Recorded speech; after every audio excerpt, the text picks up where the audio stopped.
elected official liar test. The Mendaciology of fixing us. Pastor Mason Locke, Weems, October 11th, 1759. May 23, 1825, rector of Mount Vernon Parish, wrote a contemporary biography of George Washington, U.S. founder and first elected president of us. It was for children, but for the adults too. He gave us the perfect test for any elected official to be tested to. We now have the technology to perform the test, without any elected official doing anything other than what he has already done. "Pa," said George very seriously, "do I ever tell lies?" "No, George, I thank God you do not, my son, and I rejoice in the hope you never will. At least you shall never from me have cause to be guilty of so shameful a thing." Many parents, indeed, even compel their children to this vile practice, by barbarously beating them for every little fault. Hence, on the next offense, the little terrified creature slips out a lie, just to escape the rod. But as to yourself, George, you know I have always told you, and now tell you again, that whenever by accident you do anything wrong, which must often be the case as you are but a poor little boy yet, without experience or knowledge, you must never tell a falsehood to conceal it. But come bravely up, my son, like a little man, and tell me of it. Instead of beating you, George, I will but the more honor and love you for it, my dear.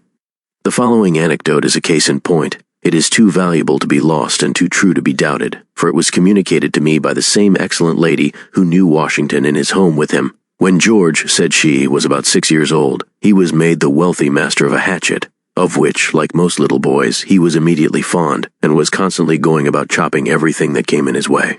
One day, in the garden, he unluckily tried the edge of his hatchet on the body of a beautiful young English cherry tree, which he barked so terribly that I don't believe the tree ever got the better of it. The next morning his father, finding out what had befallen his tree, which by the by was a great favorite, came into the house. Nobody could tell him anything about it. Presently George and his hatchet made their appearance. "George," said his father, "do you know who killed that beautiful little cherry tree yonder in the garden?" This was a tough question, and George staggered under it for a moment, but quickly recovered himself. Looking at his father, with the sweet face of youth brightened with the inexpressible charm of all-conquering youth, bravely cried out, "I cannot tell a lie, Pa, you know I can't tell a lie. I did cut it with my hatchet."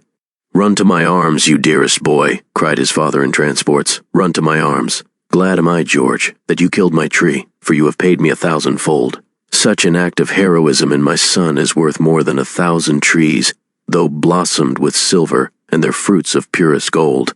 It was in this way, by interesting at once both his heart and head, that Mr. Washington conducted George with great ease and pleasure along the happy paths of virtue.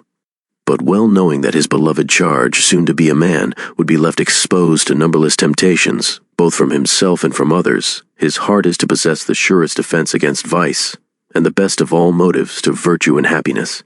M.L. Weems, 1800. George Washington's father died when George was 11 years old. His older brother by 14 years, a military man, took over after this with How to Be a Soldier.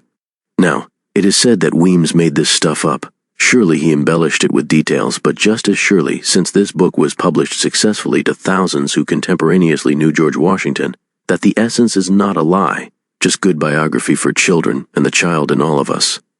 Weems, I suggest, told us how to test our to-be elected officials for fitness in their office. It is not then in the glare of public, but in the shade of private life, that we are to look for the man. Private life is always real life.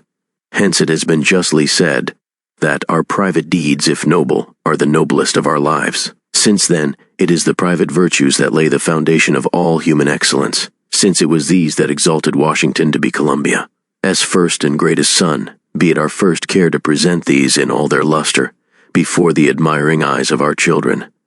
To them his private character is everything, his public hardly anything. Give us Washington's private virtues, and consequently a Washington in what alone deserves the name, self-esteem and universal respect. M.L. Weems, 1800. We can test this, the elected official liar test, or to more unambiguously apply to any person running or appointed to any office of responsibility, the George Washington test, GWT. If you want to know how, let me know. You have to have independent evidence from fact-finders like Snopes and Wikipedia, but there is a lot more to the liar test than fact-checking. Trust me, nobody has any privacy left. This is how to get it back. We can teach people how not to lie on the internet and in the media. Online media lie schooling, Mendaciology training for schools, corporations, governments, non-profits, and personal gratification and certification. Medium.com. To summarize Weems' biography of George Washington, many lies, like all good fiction, are true enough. Not only are they not pernicious, they are also quite healthy. I hereby suggest we test all candidates for office immediately using the elected official liar test. Join the Internet Court of Lies at www.liecourt.com and judge for yourself. P.S. Weems's biography of George Washington was never put on Project Gutenberg.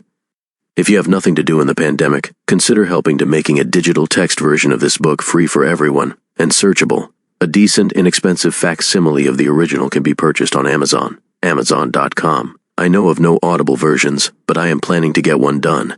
The later scholarly biographies are not half as good on the man himself as this one by people who knew him in his day.